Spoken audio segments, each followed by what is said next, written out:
നമസ്കാരം. മുതിർന്ന കോൺഗ്രസ് നേതാവ് AK ആന്റണിയും BJPയിൽ ചേർന്നു. ആന്റണിയെ BJPക്കാരനാക്കിക്കൊണ്ട് രംഗത്ത് വന്നിരിക്കുന്നത് ഇക്കണോമിക് ടൈംസിന്റെ പോസ്റ്റാണ്. ലോക്സഭാ തെരഞ്ഞെടുപ്പിൽ രണ്ടാം ഘട്ടത്തിൽ മത്സരിക്കുന്ന സ്ഥാനാർത്ഥികളെ പരിചയപ്പെടുത്തിക്കൊണ്ട് ഇക്കണോമിക്സ് ടൈംസ് പുറത്തിറക്കിയ പോസ്റ്റിലാണ് പത്തനംതിട്ട മണ്ഡലത്തിൽ മത്സരിക്കുന്നത് AK ആന്റണിയാണ് എന്ന് പറയുന്നത്. ആന്റണിയുടെ ചിത്രവും പേരും താമര ചിഹ്നത്തിൽ കൃത്യമായി കൊടുത്തിട്ടുമുണ്ട്. പത്തനംതിട്ടയിൽ NDA സ്ഥാനാർത്ഥിയായി മത്സരിക്കുന്നത് AK ആന്റണിയുടെ മകൻ അനിൽ ആന്റണിയായിരുന്നു. അനിൽ കോൺഗ്രസ് വിട്ട് BJPയിൽ ചേർന്നുവെന്നും മലയാളികൾക്കെല്ലാം അറിയാവുന്ന കാര്യമാണ്. ഇക്കണോമിക് ടൈംസിന് പേരും ചിത്രവും കൊടുത്തതിൽ സംഭവിച്ച പിഴവാണ് എന്നാണ് സൂചന. എന്നിരുന്നാലും പത്തനംതിട്ട മണ്ഡലത്തിലെ സ്ഥാനാർത്ഥിയെക്കുറിച്ച് തെറ്റിദ്ധാരണ സൃഷ്ടിച്ചു എന്ന് മാത്രമല്ല, AK ആന്റണി BJPയിൽ ചേർന്നു എന്ന് തെറ്റിദ്ധരിക്കാനും ഇത് ഇടവരുത്തി. പോസ്റ്റിന് താഴെ ചിലർ AK ആന്റണി BJP ടിക്കറ്റിൽ മത്സരിക്കുന്നുണ്ടോ എന്ന് ആരായുന്നുമുണ്ട്. പണത്തിനു വേണ്ടി ആന്റണി BJPയിൽ ചേർന്നുവെന്നും ഇത്തരത്തിൽ പാർട്ടി മാറുന്നവരെ വിശ്വസിക്കരുത് എന്നും ഒരാൾ അഭിപ്രായപ്പെട്ടു.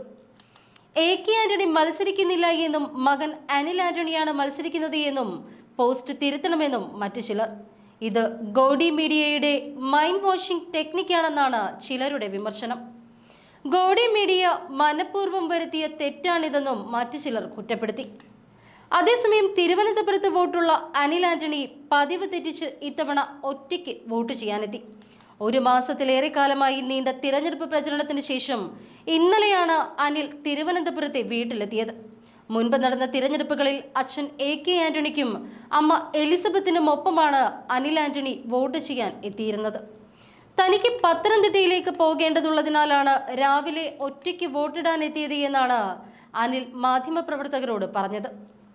കേരളത്തിലെ, പ്രത്യേകിച്ച് പത്തനംതിട്ടയിലെ എല്ലാ ജനങ്ങളുടെയും അനുഗ്രഹമുണ്ട് എന്നാണ് വിശ്വാസം. തീർച്ചയായും നല്ലൊരു തിരഞ്ഞെടുപ്പ് ഫലം NDA പ്രതീക്ഷിക്കുന്നു. രാജ്യം മുഴുവൻ മോദി അനുകൂല തരംഗമാണ്. അത് കേരളത്തിലെ ഓരോ മണ്ഡലത്തിലും പ്രതിഫലിക്കും. NDA ചരിത്ര വിജയം നേടുക തന്നെ ചെയ്യും. 50-55 ദിവസത്തെ തിരഞ്ഞെടുപ്പ് ക്യാമ്പയിന് ശേഷം ഞാൻ ഇന്നലെ വീട്ടിലെത്തിയിരുന്നു. വളരെ സന്തോഷകരമായി തന്നെ സംസാരിച്ചു. എനിക്ക് മണ്ഡലത്തിൽ പോകേണ്ടതിനാൽ ഞാൻ നേരത്തെ വന്നു. ബാക്കി എല്ലാവരും 10 മണി കഴിയുമ്പോൾ വന്ന് വോട്ട് ചെയ്യും. രാഷ്ട്രീയം വീട്ടിൽ ചർച്ച ചെയ്യാറില്ല. വ്യക്തിപരമായി ഏറെ ബഹുമാനവും സ്നേഹവുമുള്ള 2 പേർ മാതാപിതാക്കളാണ്. ഞാൻ പറഞ്ഞതിനെ ദുർവ്യാഖ്യാനിക്കാനൊക്കെ പലരും ശ്രമിച്ചു. പക്ഷേ ഞാൻ പറഞ്ഞത് എന്താണ് എന്ന് എല്ലാവർക്കും അറിയാമെന്നും അനിൽ ആന്റണി പറഞ്ഞു. മണ്ഡലത്തിൽ എൻ്റെ എതിർ സ്ഥാനാർത്ഥികൾക്കെതിരെ വലിയ രീതിയിലുള്ള ജനവികാരമാണുള്ളത്. ഞാൻ നല്ല ഭൂരിപക്ഷത്തിൽ വിജയിക്കും.